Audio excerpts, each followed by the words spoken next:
Hi there, this is Chris Coney here, and this is the second part of my Genesis mining review.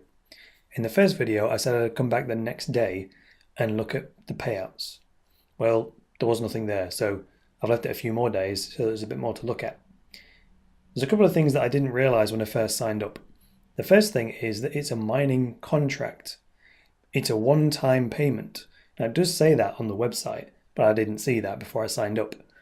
I thought it was $72, which is what I bought the mining contract for. I thought that was going to be $72 a month.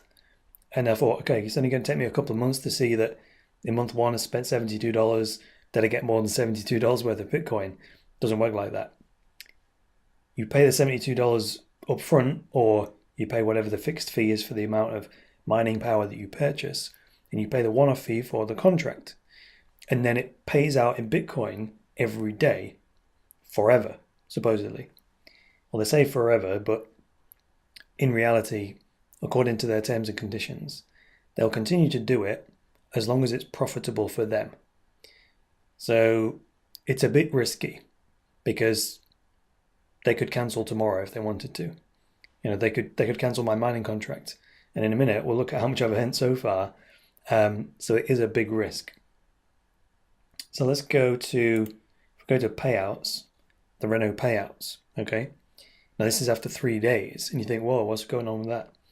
Well, there's another thing, is that because of fraud prevention and because I paid with a credit card and this and that, they hold the first lot of Bitcoin for 30 days to prevent you buying a contract with a fraud credit card or whatever. So if we go into my account and then not settings, my orders, it does say there. So that's the total amount of Bitcoin that they have given to me, or how much my contract has paid out in Bitcoin. So what's that? 109,000 Satoshis. And when you go down here, these are the 3 days. 1,000 was paid out on that day, 4,000 on that. 4,000, yeah. And then 51,000 on that day. Why is that so much higher? 51,000 in one day. Strange. I suppose it depends on the mining pool that they're part of and which one of their mining pools wins the block reward, or what percentage of it. Because if they're in a smaller mining pool and that mining pool wins the block reward because it's shared out between less people. Anyway, in terms of return on investment, what we do is take this number, let's copy it, and let's use a calculator. If we pop that number in the calculator, and then if we multiply it, multiplied by, so what's the Bitcoin price today? $357. It's 39 cents. 39 cents after 3 days, right? So that'll be after 3 days. So if we multiply that by 10 to get 30 days, it's $3, $4 a month. $4 a month at that rate. Now, it's not $4 a month at that rate because it very much depends on the Bitcoin price at the time. So that's why on the front end of the Genesis Mining website, they say they can't really give you a return on investment estimate, because I'm calculating this based on today's Bitcoin price. You know what I mean? So that might be greater or less than tomorrow. But let's assume that the price stayed the same.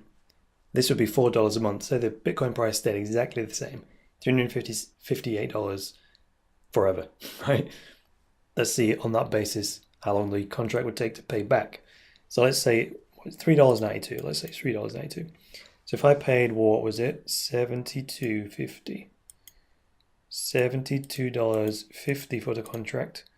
If we divide that by the $3.92 per month, this will tell us how many months. 18 and a half months. If we divide that by 12 months, it's 1.5 years, right? However, 1.5 years from now, the Bitcoin price will not be $358. I suppose the rationale behind a mining contract is that as time goes on, because Bitcoin is inherently deflationary, as more people join the network, there are more people chasing fewer Bitcoins. not fewer Bitcoins, but there's more people chasing the existing supply of Bitcoin. And we know that we can only ever get 21 million. So if you take those 21 million, and if there was 7 billion people on the planet all using Bitcoin as the currency, then they would all be vying for it, and therefore each individual Bitcoin or Satoshi would be worth a lot more than it is now, where there's a few million people in the Bitcoin community. See what I mean? So these mining contracts overall, it's just one way of turning your fiat money into Bitcoin, but there's no direct conversion because you're not converting it. You're paying this company for a service, and then the Bitcoin payouts are completely disconnected from that. It's not like buying it on an exchange or whatever. So if the contract lasts forever, then 3 years down the line, assuming $4 a month payout, then I would have doubled my money. But it would take 4 years to double my money, which is why I only did a little bit. So there's no point in me doing lots of follow-ups to this. I might do one in several months' time, or if there's a big spike in the Bitcoin price. In any case, it depends why you're doing the mining. If you're doing it to put fiat money in, like $72.50, and get more US dollars out, it's probably not a good idea, because the Bitcoin price is going to have to go up a lot in order to get your money back. Or if it's a way of converting your fiat into Bitcoin, I know it's not a direct conversion, but it is a way of doing it, then yeah, why not? If you're going to keep the Bitcoin that this pays out in Bitcoin, then you may as well. That's fine. So that's it for the second part of my Genesis mining review. It's fairly easy to sign up for, fairly efficient. It seems like the support's pretty good because I turned on the two-factor authentication feature by accident and then forgot to link it to my Google account to do the two-factor authentication, which meant I locked myself out of my Genesis mining account the day after I signed up. But all I did was I contacted the support department, took them about 24 hours to come back to me. They disabled the two-factor authentication and I was able to get back into my account. So, seems all right. In any case, don't risk any money you can't afford to lose on this. I took a punt with that $72.50, quite frankly, and I'll probably not keep my payouts in Bitcoin. I'm going to use them to turn them into BitShares or buy some crypto equity with it or something like that. So we'll see how it goes. So I'll leave it there. Thanks very much for watching. See you soon.